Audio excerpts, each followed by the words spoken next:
Welcome to Real Talk in Medicine, a podcast production of UT Physicians. My name is Shelley Vanker, and joining us today in this very special episode with our first two guests is Dr. Tamara Saunders, a breast surgeon here with UT Physicians, and Dr. Annie Wang. She's a plastic surgeon here with UT Physicians. Thank you guys so much for joining us. We're going to be talking about breast cancer today, the latest treatments, and some really exciting news with surgery. I want to get started with Dr. Saunders here. Let's start with the latest in breast cancer screenings and what women need to know. So for screening, we typically like to start at age 40 for the average risk person. Any patient that comes to see a breast surgeon is going to get screened for their risk. So that is different things in the environment that affect them and their family history. But the average woman will start at age 40. If there's a family member that's been affected, then you'll start 10 years before that family member was diagnosed. Okay. And typically today, mammograms include tomosynthesis, which is 3D detection. So it makes it extra sensitive to catch things in dense breast tissue. Breast tissue tends to get less dense as we age, but in younger women, the tissue is more dense, and we want to make sure that it's sensitive enough to pick up something that could be hiding. And is that the new technology that's used for just the general first-time mammography? Typically, yes. Not every center uses it as their routine, but most are. It's becoming the standard of care, the 3D detection. Okay, great. And then there's also MRIs used as well sometimes? Right. So after screening, if anything is found that's subtly abnormal, then they might add an ultrasound, they being the breast radiologist, to look and see the breast tissue in a different way. And then a different screening tool we have in addition is breast MRI. And this is important because it looks at the breast tissue's blood flow. And as the blood flow washes away, we're looking for persistent areas of brightness, which could indicate early tumor formation before we even see a mass. So it's a very sensitive test. Okay. And let's talk about just general breast cancer in America right now with women. Do you have the current rates? Are we on a decline? What is the current standard? So I think that we've gotten really great with screening. If you compare it to about 30, 40 years ago when screening wasn't done as routinely, people died of breast cancer much more frequently. Now the survival, if you look at all stages pooled together, is very good. The 5-year survival is in the high 80s. So that's wonderful. And that's just because we're catching the earlier stages more frequently. The earlier you catch it, the more opportunities you have, the more surgical options, and the highest chance of cure. Okay, great. Thank you. And we want to talk about an amazing new procedure that we're doing here at UT Physicians. And that's why you're here today, Dr. Annie Wang, to talk to us about this.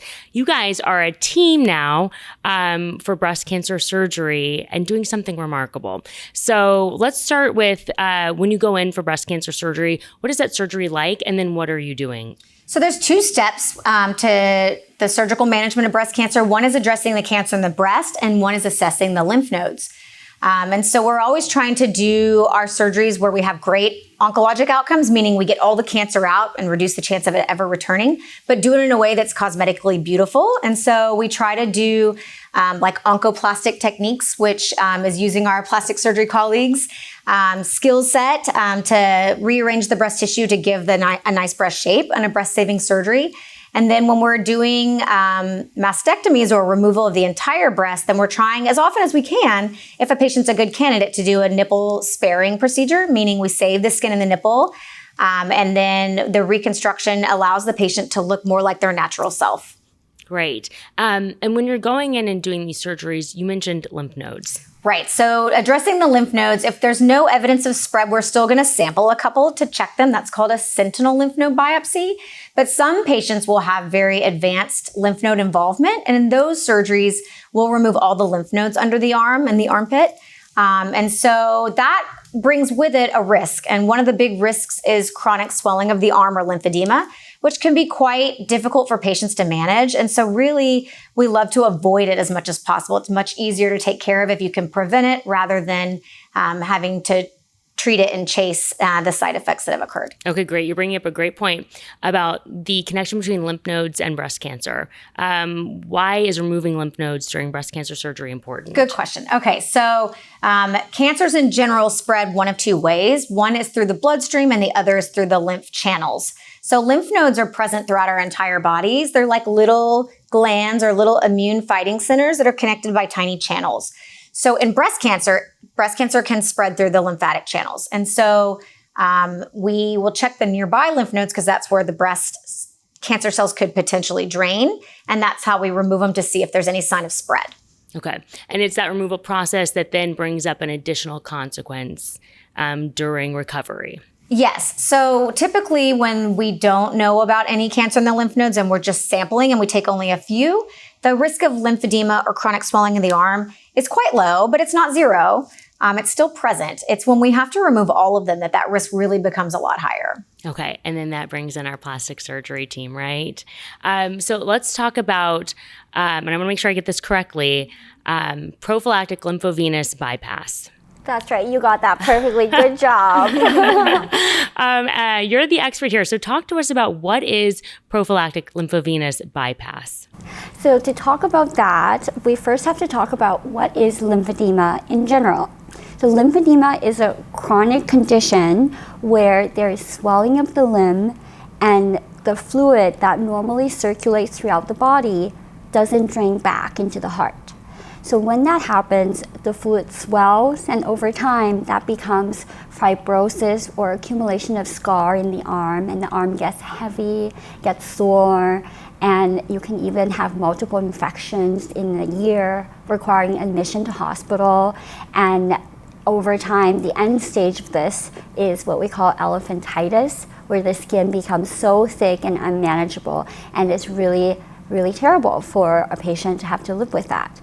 So how breast cancer treatment could lead to this is that by taking out the lymph nodes in treating the cancer, which is very important and is how we get that oncological clearance that Dr. Saunders was talking about, we get this unfortunate side effect or consequence that the lymph nodes are removed and now the arm is no longer draining as it should be. And so you get into this chronic cycle of fluid buildup, and over time, lots of scar tissue, lots of pain, inflammation, and swelling. You get a heavy, big arm that really impacts a patient's function and day-to-day life. Yeah. Yeah. Talk to me a little bit more about that. What is the burden of having lymphedema? What are the risks of developing it? And how long could it last? What would be like a treatment for lymphedema? Right. So in a patient who only has a few lymph nodes being sampled, the risk is pretty low. We quote maybe around like 5 to 10% is the range. But in a patient who needs aggressive surgery, taking out the lymph nodes, that is likely a patient who has aggressive cancer burden, and so they generally need, in addition to lymph node being taken out, chemotherapy and radiation. And all those three things in combination can give them a risk of lymphedema of as high as 50 to 70%. And so in a patient like that, we would like to offer them this surgery of lymphovenous bypass surgery, and it is called prophylactic, which means preventative, because we know that this is a patient that has a high risk. So what can we do to lower that risk in the first place before they get into this chronic cycle? And that's where we come in as a team, the two of us, we do this together, where during Dr. Saunders' procedure where she is taking out the lymph nodes, she's really careful of saving all the lymphatic channels that are cut because the lymph nodes have to be removed, and those get preserved. And then after the lymph nodes come out is where I come in and I reconnect those lymphatic channels to a nearby vein. And that's why we call it a bypass surgery. So instead of the fluid just building up, the fluid now has a different highway to go and a different pathway to go back to the heart. This is such a remarkable surgery. Even just hearing you talk about it, I'm trying to envision how you do this. So let's get into the nitty gritty of how small these channels are and truly like the skill it takes to bypass and reconnect them to other channels. So we start with the lymph nodes being removed, and we do a bit of dye in the skin so that the lymphatic channels light up in the blue color. So Dr. Saunders wears these magnifying glasses so that she can really, really see the channels and preserve them and save them, which is something we traditionally never used to do. And because once they are preserved, then I come in and find and do the connection under a high-powered super microsurgery microscope, where these little tiny channels get blown up so that we can do super microsurgery and connect them to a nearby vein. And the channels are really, really tiny.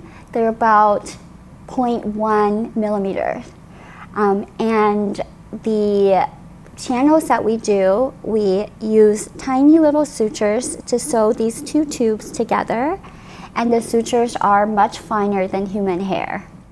Incredible. And you're doing this with your own 2 hands. I am, yes. I use my own 2 hands, and we have these very fine instruments, and it's just with the tiniest movements of the fingertips where we manipulate these tiny sutures to make that connection. It is incredible, the skill I think that it takes to do this. So you're with her at the beginning. You do your portion of the breast surgery, and then you're making sure you're kind of looking with your, what did you say you're wearing on your eyes?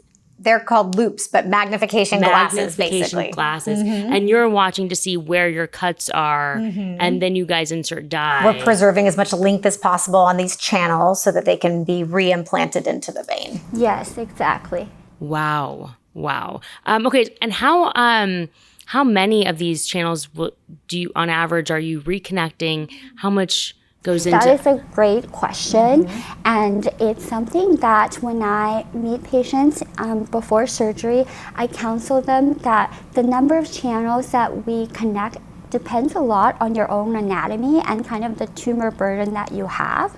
Sometimes we end up seeing a lot of channels that can be connected, and sometimes there are less. But in general, we can make about 3 to 6 connections per patient. Yeah. Wow. How long does, and this is all done in one surgery together, right? That's right. 2 different procedures during one surgery. Right. To dramatically reduce the risk of lymphedema coming out of breast cancer surgery. Yes, and by doing this, we know that the research that we've done into this surgery is that we can take a patient whose risk profile is about 70% down to about 15%. So that's really quite dramatic. Yeah. That is a dramatic reduction in risk. And when you tell these patients this for the first time, and they're like, I didn't even know that this risk was that elevated, and that I would walk away with breast cancer surgery with another disease potential. Right.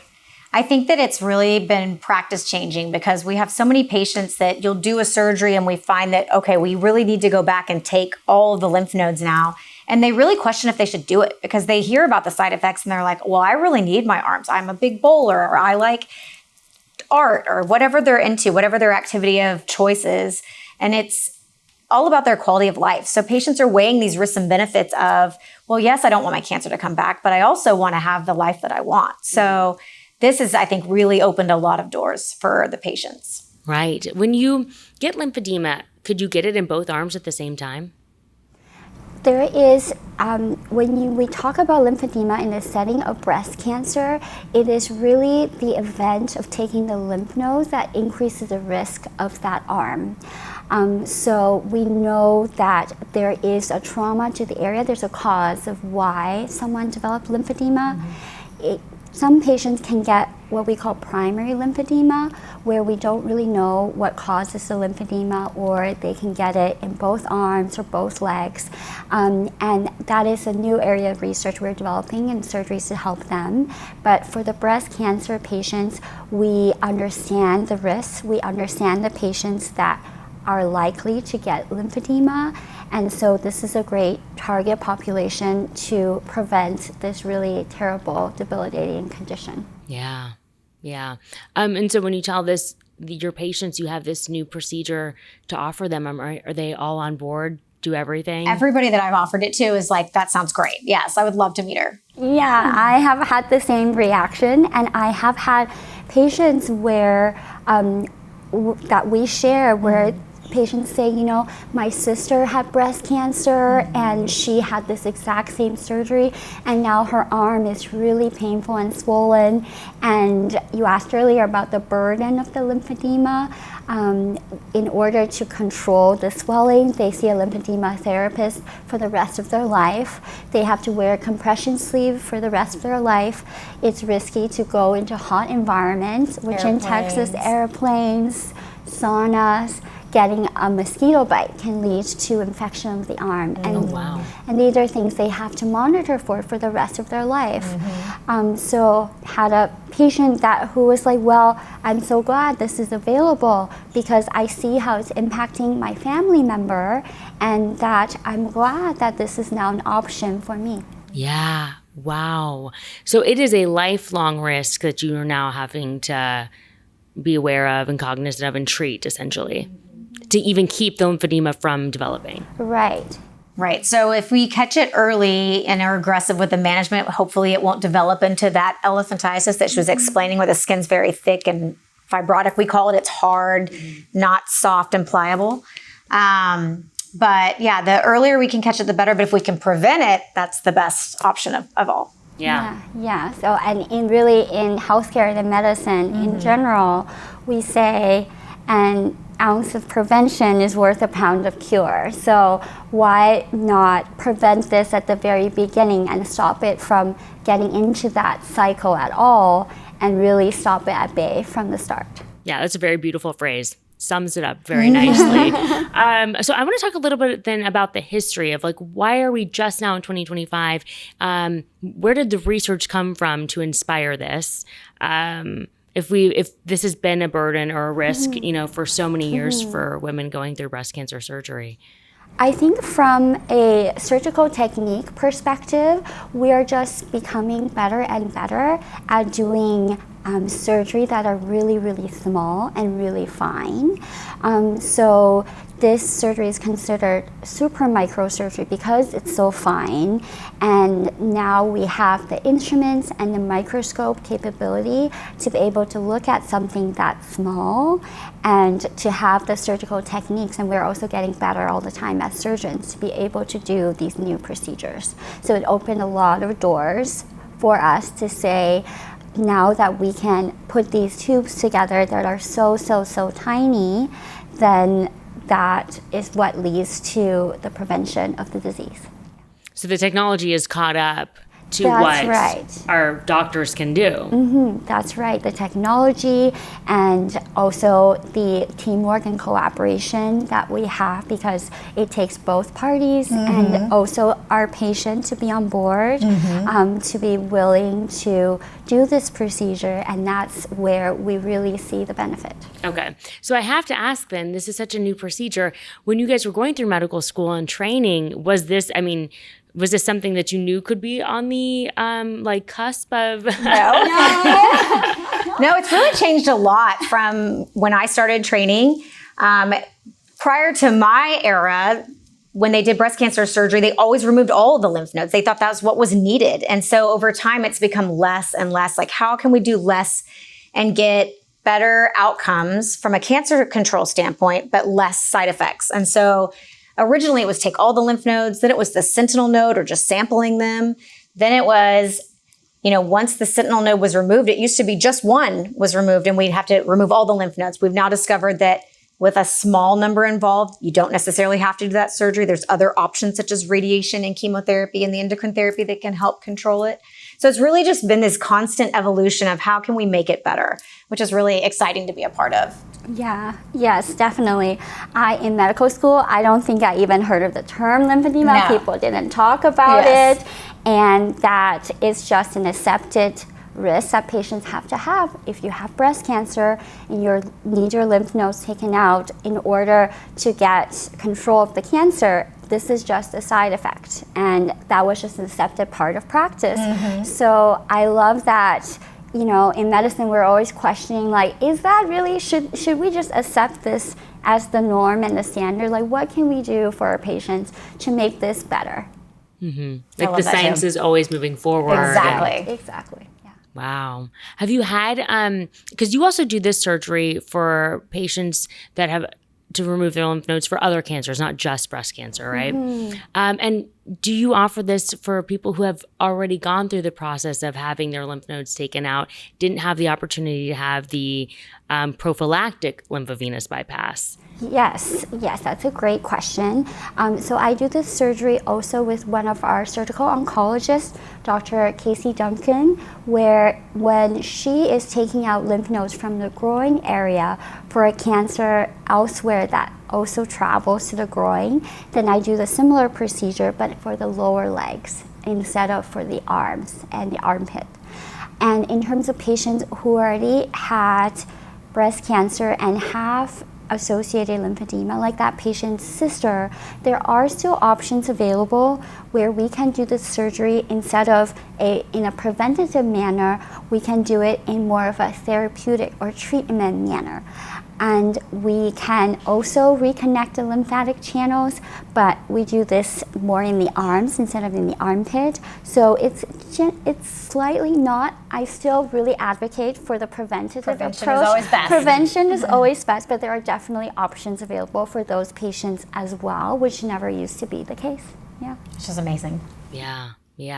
How many of those patients have come back? How many patients have you been able to treat, since this is such a new procedure, for patients who have come back and didn't have the opportunity of the prophylactic lymphovenous bypass? Right. So in my practice right now, there's about, I have done the therapeutic one where we're treating it after for about 4 patients, and I have a few that are, we're waiting to do their surgery. Yeah, because I as life-changing as this is going to be for the treatment in the future, you think about the patients who are already dealing with it. Yes, absolutely. Yes, absolutely. And that we actually got some great news this month that UT Health has been certified to become a lymphedema center of excellence by the Patient Education Network. So, and we are the only comprehensive lymphedema treatment center in Texas, and in the city of Houston, we're the only non-cancer center to have this designation. So it's really exciting. Very exciting. That's amazing. Congratulations to the team. Wonderful. That brings me to kind of the highlight of the great things that are happening and more to happen on the horizon, right? So talk to me kind of about what this means to your patients and what this means to you guys personally, to be able to tell your patients, hey, listen, the risks that used to be there are far reduced now. Like I said before, I think it just opens so many doors. Instead of defaulting to removing all the lymph nodes all at once when somebody has lymph node involvement, we have this opportunity to coordinate and to do this together to help reduce their risk. So I think it's really, it's changing a lot. I think it's a great opportunity for our patients. For sure, yeah. And it's something that all over the country, over the world, that surgeons are offering this for their patients. So I think it's really great that we can do that here at UT. Yep. And what does it mean to you personally, Dr. Wang, to be able to do this? As a patient, go through this terrible thing of having breast cancer and finally they're cancer free and they want to go on and live their life and not can leave this all behind in the past. So for a patient to have then develop a chronic disease that then they have to manage for the rest of their life would be really great if we can really stop that. And so they can just move on and live the full life that they can live without keep revisiting the past and keep revisiting the consequence of their cancer treatment. We talked before about how it's patients do really well if we're catching cancers early. We have such a high survival rate for breast cancer, and so we don't want them to survive it and then be burdened by something that's ruining their quality of life. So it's a wonderful opportunity. Yeah, absolutely. Yeah. Oh, I love this conversation. Thank you guys so much for joining us to share this wonderful news, this great advancement in breast cancer treatment. We love hearing that, and we get to do it right here at UT Physicians. So thank you guys for joining us. Thank you so much for having us. Yes, it was an honor. This was wonderful. That does it for us here at Real Talk in Medicine with UT Physicians. Thank you to Dr. Saunders, and thank you, Dr. Wang.